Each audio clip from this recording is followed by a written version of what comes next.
이사야가 하나님 앞에 탄원하여 기도를 올립니다. 12절 말씀부터 같이 봉독합니다. 시작. 영화로우신 보좌여, 시작부터 높이 계시며 우리의 성소이시며 이스라엘의 소망이신 여호와여, 무릇 주를 버리는 자는 다 수치를 당할 것이라. 무릇 여호와를 떠나는 자는 흙의 기록이 되오리니 이는 생수의 근원이신 여호와를 버림이니이다. 아멘. 여호와께 탄원하기 전에 먼저 여호와 하나님이 어떤 분이신지를 이렇게 고백을 하고 있어요. 영화로우신 보좌, 시작부터 높이 계시며 우리의 성소이시며, 그리고 12절에 이스라엘의 소망이신 여호와. 이스라엘의 참 소망이 누구시라고요? 여호와 하나님이십니다. 우리의 소망은 누구시죠? 여호와 하나님이십니다. 이 땅에 대통령 한 명 바뀐다고 뭐 크게 변화가 일어날까요? 아니요, 그렇지 않을걸요. 우리의 삶에 있어서 뭐가 달라지면 정말 행복해지는 걸까요? 그렇지 않습니다. 여호와 하나님이 우리의 삶의 대주제이시고 그분이 우리의 생사화복을 쥐고 계신 절대적인 주권자이십니다. 그분이 참 소망이세요. 그분이 우리를 치료하시고자 하면 치료되는 거고 구원하시고자 하면 구원되는 겁니다. 반대로 그분이 우리가 아무리 수고한다 하더라도 불어버리시면은요, 우린 다 허물어질 수밖에 없는 존재인 거예요. 여호와 하나님의 주권 아래 있는 겁니다. 그분이 우리의 참 소망이신 줄로 믿습니다. 그분께 탄원하는 거예요. 이스라엘의 소망이신 여호와여. 그러면서 말하기를, 무릇 주를 버리는 자는 어떻게 되나요? 수치를 당할 것이라. 무릇 주를 떠나는 자는 흙의 기록이 되오리니. 흙 하면은 하늘과 상대되는 단어인데요, 하늘 하면 영광인데요, 흙 하면은 수치됨을 말하는 겁니다. 주를 떠나는 자, 주를 버리는 자 다 수치를 당하고 망하게 된다라는 거죠. 그 이유를 또 말씀하시는데, 이는 생수의 근원이신 여호와를 버렸음이니이다. 여호와 하나님을 버리는 것, 생명을 떠나는 거죠. 여호와 하나님을 떠나는 것, 생수의 근원으로부터 멀어지는 겁니다. 망할 수밖에 없다라는 거죠. 14절입니다. 시작. 여호와여, 주는 나의 찬송이시오니 나를 고치소서. 그리하시면 내가 낫겠나이다.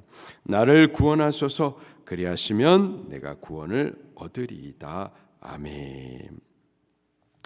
우리가 여호와 하나님 앞에 매일 기도하는데요, 그분은 살아계십니다. 들으십니다. 우리가 그분께 구하여 고쳐주시기를 기도하면 여호와 하나님 고쳐주십니다. 우리 가정 구원을 위하여서 부르짖는데 여호와 하나님 들으십니다. 반드시 구원해 주실 줄로 믿습니다. 우리의 기도를 쉬지 아니하고 우리가 포기하지 아니하면 여호와 하나님은 당신의 때에 가장 아름다운 방법으로 고치시고 구원해 주시는 거죠. 15절 말씀 보면은 이 백성이, 예레미야가 40년 내내 하나님의 말씀을 전하는데, 야, 증거 있어? 뭐 심판 없잖아? 하면서 예레미야 말에 대해서 듣기를 거부하죠. 15절 말씀입니다. 시작. 보라, 그들이 내게 이르기를 여호와의 말씀이 어디 있느냐? 이제 임하게 할지어다 하나이다. 예레미야가 죄에 대해서 말해줍니다. 그리고 하나님의 심판에 대해서 말하고요. 제발 심판받지 말고 회개하라 라고 40년 이상을 늘 말하는데, 이 백성이 그 죄에 대해서, 하나님의 심판에 대해서 그렇게 들으면서 증거가 있냐고, 죄에 대한 하나님의 심판 말하는데 심판이 지금 어디 있냐고, 그 말씀이 어디 있냐고, 임하게 해보라고 이따위로 말씀에 대해서 반발하는 거죠. 지금도 하나님께서 심판하시지 않는 것 같아요. 악인들이 행악을 하는데 하나님 공의로 심판해 주시면 좋을 것 같은데, 아니고 악인들이 오히려 형통하는 것 같고 그 악한 방법으로 잘 사는 것 같고, 과연 하나님 계시는 건가? 하나님의 공의가 있는 건가? 죄에 대한 심판이 있는 건가? 없는 것 같은데요. 없는 게 아니라 하나님께서 참으시는 거죠. 회개하기를 기다려 주고 계시는 거죠. 근데도 회개치 아니하면 하나님의 임할 그 진노를 쌓아두는 겁니다. 심판이 없는 게 아니라 참고 계시는 거고 회개하기를 기다려주고 계시는 거고, 그런데도 회개하지 않으면 마지막 날에 그 심판이 한꺼번에 임하게 되는 겁니다. 예수 믿는 우리는요, 하나님께서 간섭하십니다. 우리가 하나님의 자녀이면은 하나님께서 그냥 내버려 두지 아니하시고요, 우리의 삶을 아주 세미하게 간섭하신다고요. 같은 목사인데도 저 사람은 저렇게 해도 나는 그렇게 하면은 안 되도록 하나님께서 허락을 안 하세요. 같은 성도인데 어떤 사람은 이렇게 해도 괜찮은 것 같은데 나는 하나님께서 간섭하신단 말이죠. 그 간섭받는 것이 은혜인 줄 믿으시기를 바랍니다. 만약에 내가 하나님의 간섭을 받지 않는다, 나중에 크게 혼날 수 있는 가능성이 있어요. 평생의 간섭을 받지 않는다, 지옥 가기 때문에, 하나님의 자녀가 아니기 때문에 내버려뒀다가 지옥 형벌로 심판하시는 겁니다. 심판이 없는 게 아니에요. 참으시는 거고 회개하기를 기다리시는 거고, 그런데도 하나님께서 간섭을 안 하시는 것 같다? 하나님의 백성이 아니기 때문인 그 줄로 믿으시기를 바랍니다. 죄에 대한 하나님의 심판은 반드시 있어요. 두려워하셔야만 합니다.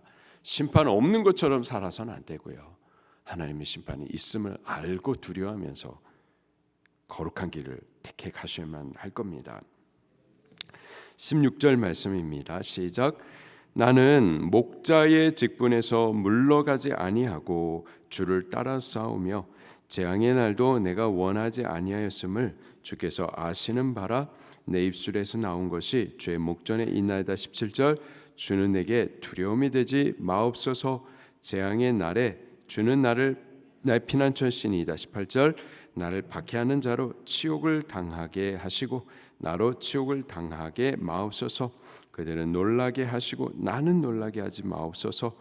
재앙의 날을 그들에게 임하게 하시며 배나 되는 멸망으로 그들을 멸하소서. 아멘. 15절에 그 백성이 예레미야에 대해서 그렇게 말씀받기를 거부했었으나 그럼에도 불구하고 16절에 예레미야는 목자의 직분에서 물러가지 아니했다. 예레미야 같은 경우에는 친구들까지도 또 가족들까지도 다 버리고 모욕하고 또 핍박했었죠. 그럼에도 목자의 직분을 버리지 않았다. 이게 참 선지자예요. 우리가 복음 증거하면 별로 세상이 좋아하지 않습니다. 그럼에도 불구하고 목자의 직분, 하나님의 말씀을 전해줘야 할 그 직분을 버려서는 안 될 줄로 믿습니다. 우리가 버리지 않는 동안 하나님께서도 우리를 기억해 주시는 줄로 믿습니다. 그리고 마지막 날에 우리를 기억하사 두려움을 받지 않도록 주께서 우리의 피난처가 되어 주실 줄로 믿습니다. 19절부터 이제 27절까지는 유다 나라가 멸망했었던 또 다른 한 가지 죄악, 큰 죄악에 대해서 이제 말씀해 주시는데 바로 안식일을 범했었던 일이었었습니다. 이 안식일과 관련해 가지고 이제 예레미야로 하여금 19절 20절 말씀을 보면은 성문에 서서 그 성을 지나가는 모든 사람들을 향해서 하나님의 말씀을 들으라라고 외쳐 말합니다. 외쳐 말하는 그 내용이 안식일에 대한 말씀이에요. 21절 22절 말씀을 같이 보겠습니다. 시작. 여호와께서 이와 같이 말씀하시되 너희는 스스로 삼가서 안식일에 짐을 지고 예루살렘 문으로 들어오지 말며 안식일에 너희 집에서 짐을 내지 말며 어떤 일이라도 하지 말고 내가 너희 조상들에게 명령함 같이 안식일을 거룩히 할지어다. 23절. 그들이 순종하지 아니하며 귀를 기울이지 아니하며 그 목을 곧게 하여 듣지 아니하며 교훈을 받지 아니하였느니라. 아멘. 안식일에 일하지 말라라는 거예요. 안식일에 쉬라, 일하지 말고 쉬라. 그냥 가만히 있는 게 아니라 쉬라라는 말은 일하지 말고 하나님 앞에 성회로 모여서 창조주를 기억하고 구속자를 기억하면서 예배하는 데 집중하라라는 거죠. 근데 이 백성이 여호와 하나님 앞에 이 안식일을 소홀히 여긴 거예요. 여호와 하나님 앞에 드린 그 예배를 가볍게 여겼었던 거죠. 그리고 무엇을 먹고 마시고 살까 자기를 위해서 일했었던 겁니다.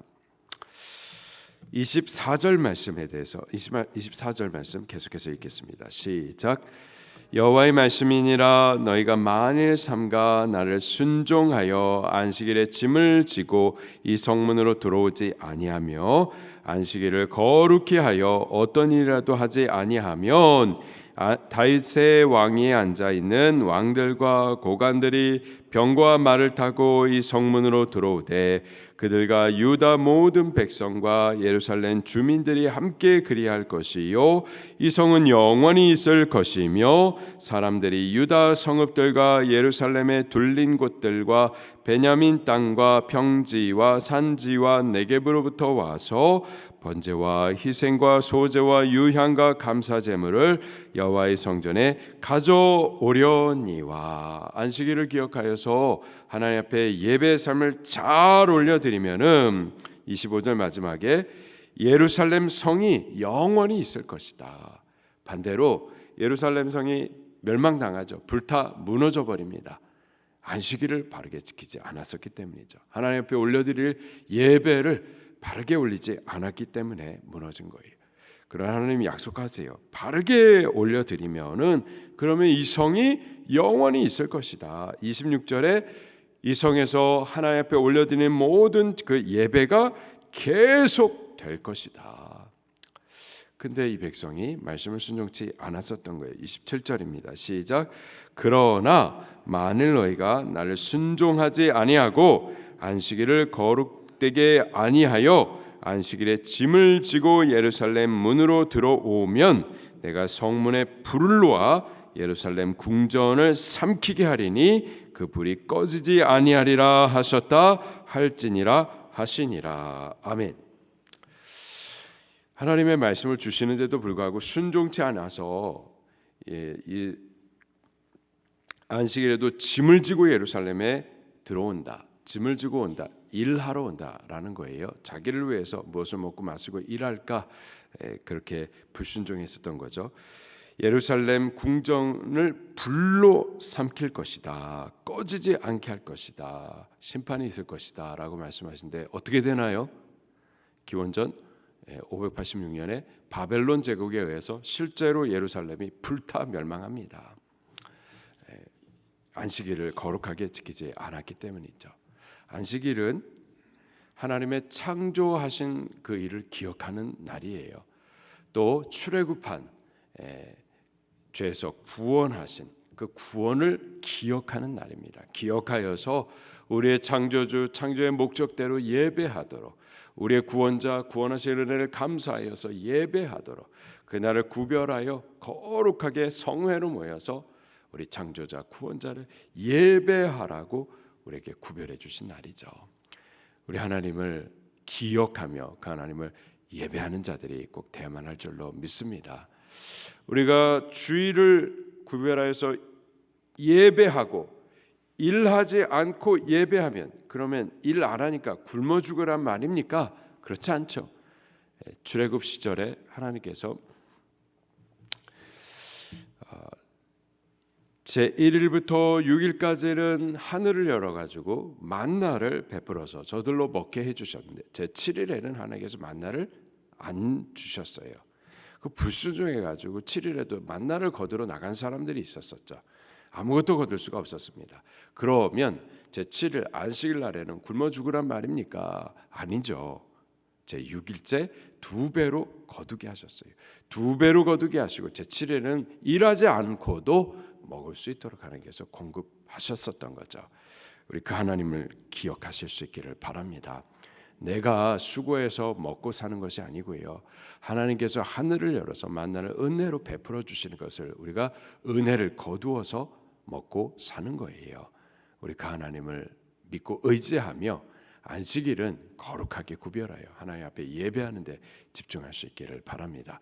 그리하면 이 땅이 불타 멸망하지 아니하고 영원히 있을 것이며 그리하면 우리가 감사를 가지고서 하나님 앞에 예배할 수 있도록 그렇게 하시겠다라는 거예요. 우리 말씀을 믿으십시다. 말씀을 믿고 바르게 예배 생활하며 예배하는 동안 하나님께서 우리를 책임져 주시는 삶을 살 수 있기를 예수님 이름으로 축원합니다.